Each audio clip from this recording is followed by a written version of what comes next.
This is Rhythm and Blues, and it's written by Marie Farrow.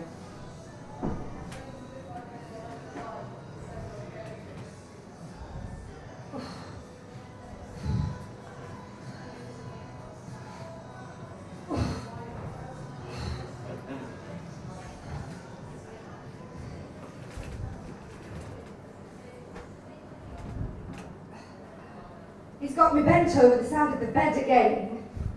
His wrinkled old thighs, a pair of dusty moth wings buffeting slowly against me.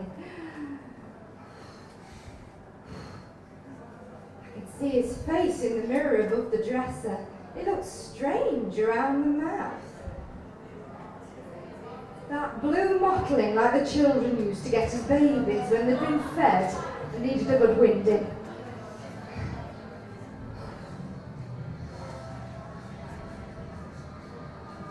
Above the mirror, my eyes settle on the picture in it. It could do with a wipe. We're too bloody old for this, I'll have to tell him. Gerald, we're too bloody old!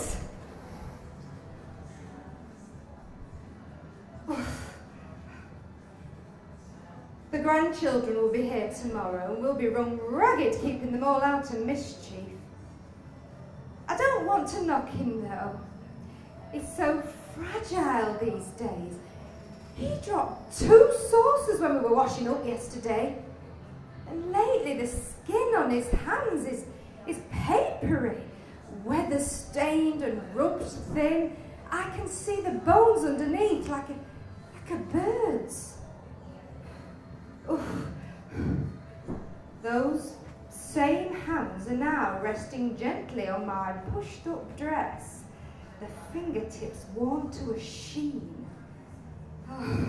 Oh, he is a good man. He's been a wonderful husband, really. I do know how lucky I am, but Gerald, we're too old now.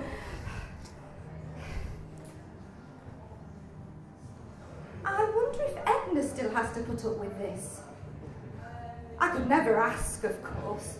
We clean the church together on a Thursday, taking it in turns to do the dusting or the sweeping before we put the new flowers into the big urn on the altar.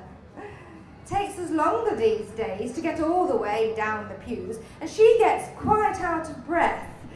So I do a bit extra, to save her feet. She's really getting on his Edna. She's got a few years on me yet. No, I don't expect John would put her through it. Oh, Gerald's top lip still looks a bit grey, but his slow rhythm hasn't changed, so I think he's all right. The 4 of us used to go dancing. Gerald was lighter on his feet than John. He's always been a slight man, and John was a policeman in his time, when you had to be a certain height to get in, Gerald was the better dancer, but John could lift you a little, on the turns, so that you floated across the floor. He's too old for that now. We all bloody are. Oh, I try to suppress a hiccup of horror at the tooth glass I've just noticed on the bedside table. I wish he'd keep that tucked in the bathroom cabinet where no one will see it, along with the TCP and the pill pots. The girls next door keep expensive cosmetics and birth control pills in theirs, and you should see their fridge. 2 of them living there, and nothing more than tonic water and half-empty jars of condiments. I must go round and water the plants again for them in the morning. Said they'd bring us something back for doing it.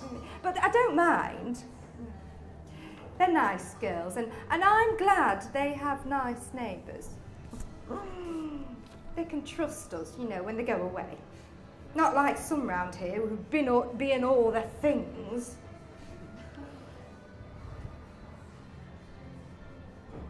I turn my eyes down to the counterpane. Some of the threads along the quilting seams have worked loose. leaving a bright pink trail of ants across the faded fabric where the stitches used to be. Oh. Oh. He gets confused sometimes, you know. He won't remember something that just happened, and some of the things he says makes no sense at all. He was funny as a young man, quite the catch. My sister was after him first, but when she got caught out, you know, with Eddie, she had to marry him. Lost the babies, it turns out, and they never had another. I must telephone her. Oof. Gerald's face looks tired. His eyebrows have moved high up onto his forehead. He's staring fixedly. His lips dropped a little.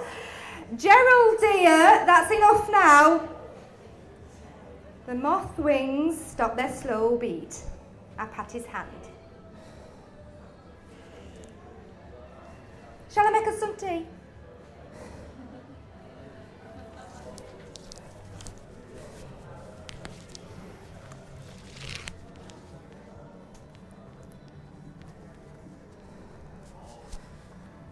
She moves off the hallway, one loose hand tapping on the dado rail. Helps keep her balance.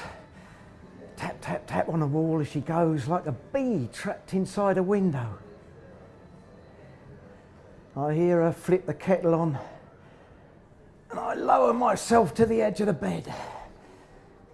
My knees are swollen into tight water balloons on my wizened old legs. My back makes a retcheting sound. I'm too bloody old for this. I'll have to tell her. Frida, we're too bloody old. We used to go out into the country on days like today. We'd pack a picnic, get a train down into Sussex. She was a pretty thing. She still does have delicate features, like a bird.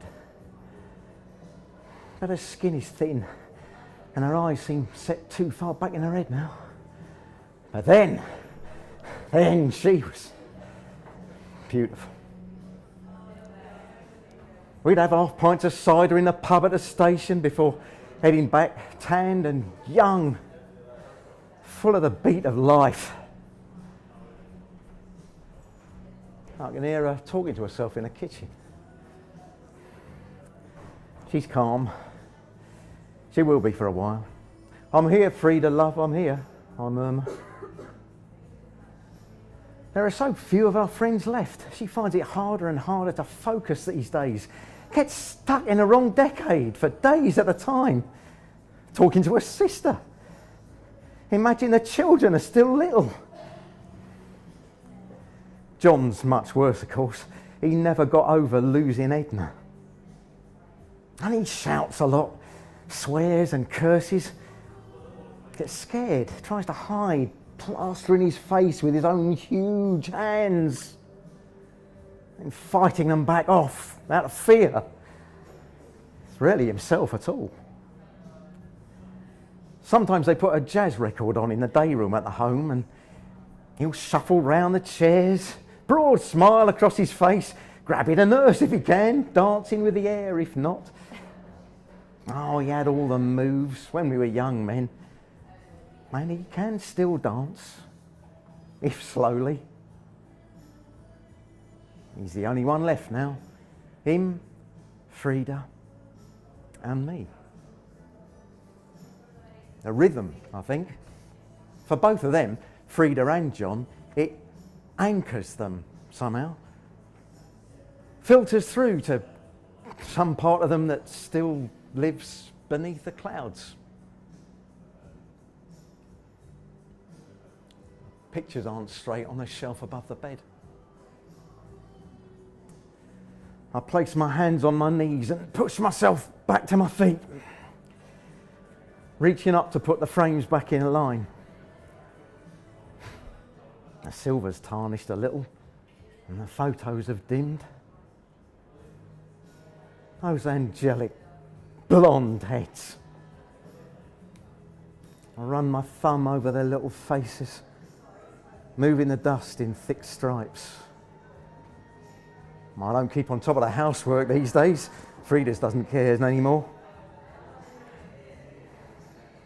When the grandchildren were small, there were 2 young women living next door. The children would climb over the low garden fence and bother them for ice cream floats and lipstick kisses. And they'd let them lie in the long grass reading magazines. I would dancing with them round the kitchen to the noisy strains of the radio, before sending them back with their faces painted like butterflies. Our chattering swarm. Our granddaughter's coming tomorrow for lunch. I'll show this picture to her husband. I wonder what she'd think if she knew her grandma and her appetites. No doubt she'd be shocked or repulsed. But the doctor says it probably helps Frida to find a connection again, the sex, the closeness, the rhythm. He says as long as my heart's up to it, then it's okay. And he keeps writing the prescription, so I suppose he must think it is. And if those little blue diamonds keep her anchored to me for a bit longer, my wrinkled old carcass can keep my girl here with me. Well, she can keep me drugged to a blue haze for as long as I'm of use to her and her mottled old body. We're too bloody old. Oh, goodness, I'm tired. But I love her. I can hear her smashing saucers in the kitchen. I reach down to pull my trousers back up. I'm coming, Frida, my love.